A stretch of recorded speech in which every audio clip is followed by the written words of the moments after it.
itself? No, it doesn't.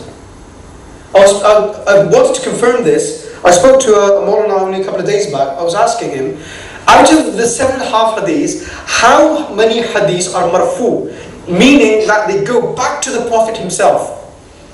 He said, well, Manzoor, I don't know exactly how many, but my guess is, if you take repetition out, because what happens, one subject, say for example, ablution, one subject will be covered by 3 or 5 different chains of narration. The topic is one. So if we take that out of the equation, how many hadiths have we got from the Prophet? Bukhari knew 100,000. He only selected 7,500. Out of the 7,500, how many hadiths go back to the Prophet? He said 3,000. And I actually even doubt that. Because I haven't checked it with anybody else, but I'm narrating to you what he has told me. He told me 3,000. And I even doubt that. If we accept for one moment that these 3,000 hadiths goes back to the Prophet, that is less than 1 hadith a day for a 10-year period. If we say 360 days in a year, 10 years, 3,500. That is less than 1 hadith a day during the whole period of the life of Medina. So if you say, right, 3,000 hadiths were mentioned in Makkah, we have nothing left in Medina. The Prophet was absolutely silent about everything in the whole of his life in Medina. Is that true? It's not. So there must have been vast amounts of information lost. Deliberately lost.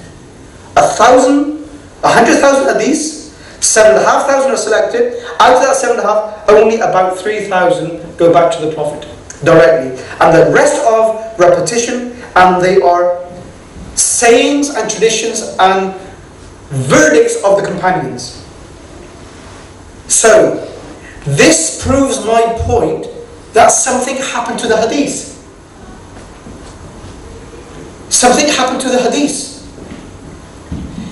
Now, this is the next point which I'm going to connect to this, is that if you have no sayings of the Prophet, which is the Quran Natiq, the Prophet being the Quran Natiq, if you have no sayings of the Prophet, you have to rely on something.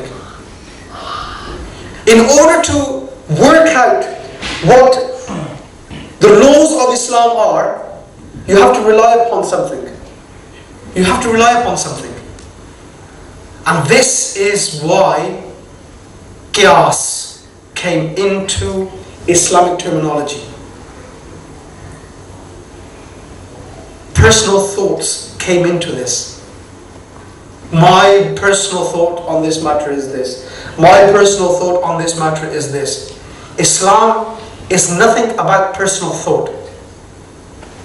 There is no, because the personal thought was done by Iblis. When Allah said to Adam, prostrate in front of Adam. And he then contemplated and thought that I am superior than Adam because I am made from fire. He became involved in personal thought. And what happened to him? He was rejected. And Islam is basically the people who say that we have to resort to personal thought on basic issues of Islam are basically alleging that Islam in itself is insufficient. Islam is sufficient, but if you turn to the right sources. Now, inshallah, we'll continue tomorrow. Just final point, and that is this. Hazrat Musa al-Islam has been mentioned 137 times in the Quran. Now, in order to understand the altar, the change, the concealment amongst the Muslims, we have to go back and study some aspects of the people of Musa al-Islam. And also, we have to at the people of Hazrat Isa al-Islam. How is it when a prophet is not claiming to be the son of God, Hazrat Isa al-Islam, and yet his believers say that he is the son of God? There must be some systematic uniformity, universality in change, concealment, and alteration, which is similar both in Judaism and in Christianity and in Islam. And in order to understand the changes in Islam, we will just quickly, inshallah, over the next day or so, look into how Hazrat Musa al-Islam could be amongst his people, and only, you know when I read the first ayah of the Quran, which is mentioned in this Mu'ajjam, وَإِذْ وَعَدْنَا مُوسَى أَرْبَعِينَ لَيْلًا. When Allah promised Musa after 40 nights, and Hazrat Musa al-Islam is gone away from his people, and yet he leaves his brother Harun al-Islam amongst the Jews, and when he comes back, something has happened. 14 days, and the Prophet has not passed away. This is something which is of interest. The Prophet Musa al-Islam is still amongst his people. He has said to his people, I'm only away for 30 days. So basically, he did not come back within that 10-day period. So that limit which he exceeded was 10 days. So within a period of 10 days of him not coming back, they do something which they regret. And inshallah I will discuss this and talk about Hazrat Musa's people and Hazrat Isa's people, how changes occurred, how alterations occurred, both in their books and in their thought and in their beliefs. And then I will come back into inshallah about our Islam, how Islam was manipulated, altered, changed and concealed.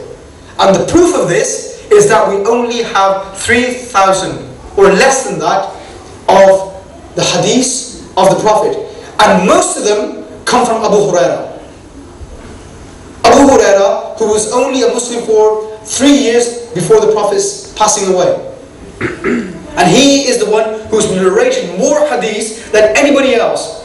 And Imam Ali, who at the very, very beginning of the Prophet's mission is with him, and we have very, very few hadiths in Siyasita. And they allege that we love, respect, believe in the Ahlul Bayt. ربنا تقبل منا إنك أنت السميع العليم. अब हमारे शायर Hamid lucky साहब से दरख्वास्त करूँगा कि अपने इशार से हमें महसूस करें. नारे तकबीर, नारे रिसालत, मोहम्मद वाले मोहम्मद, ज़हूर इमाम ज़माना और खुलूस बुलंद तर सलवात.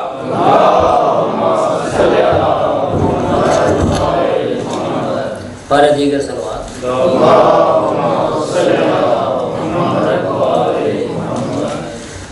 खुदा के नाम से आगाज